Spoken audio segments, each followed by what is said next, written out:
If this is your first time checking out my channel, make sure you hit that subscribe button to stay up to date with my latest content.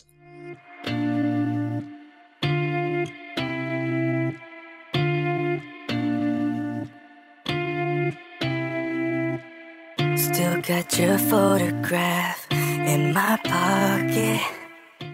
What's going on YouTube? It's Got the Night here, coming at you with yet another video. And today's video is the video I promised, the review on the Alienware Alpha.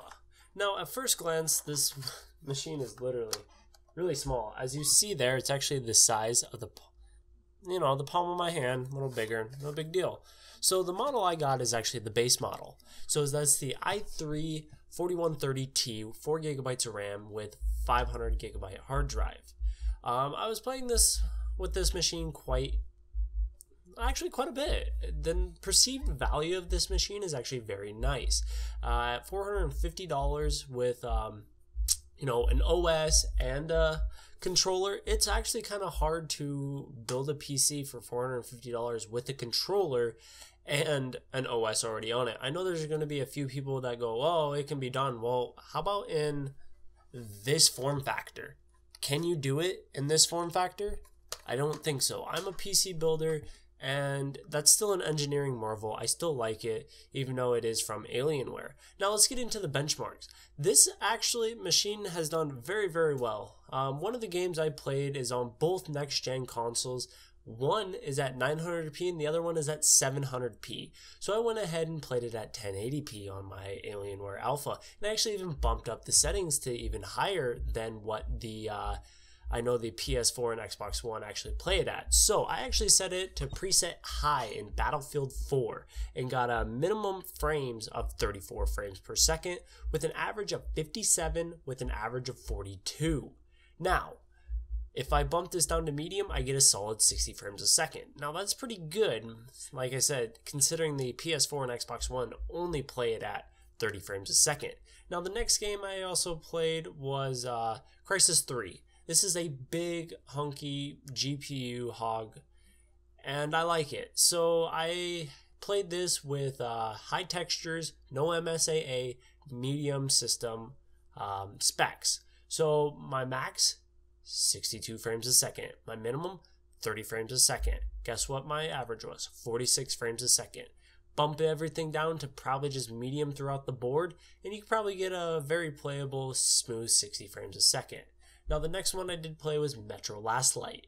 This actually proved to be the most taxing. I had to put everything to normal. I took advanced physics off, and tessellation was at normal as well, with the filters at 4x.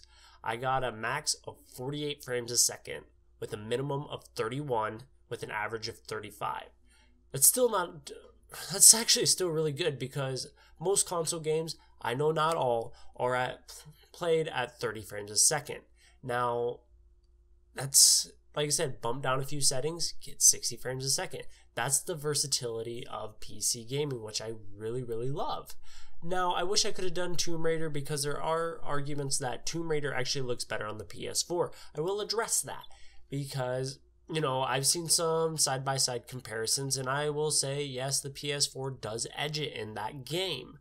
So, overall, though, this machine, for the value, it's not meant for us big-time PC master race people. It's not. It's meant from people who are coming from a console to a PC, and it's just a stepping stool, because it still has a console UI to it, which, yes, is still very clunky. It works very nicely. I wanted to play Skyrim, but unfortunately I would have had to use a mouse and keyboard for Skyrim. So it's still just a bridge. That's all the Alienware Alpha is. Don't think of it as a full-blown PC. I know there are options with it with a i7. Don't do that. Please don't.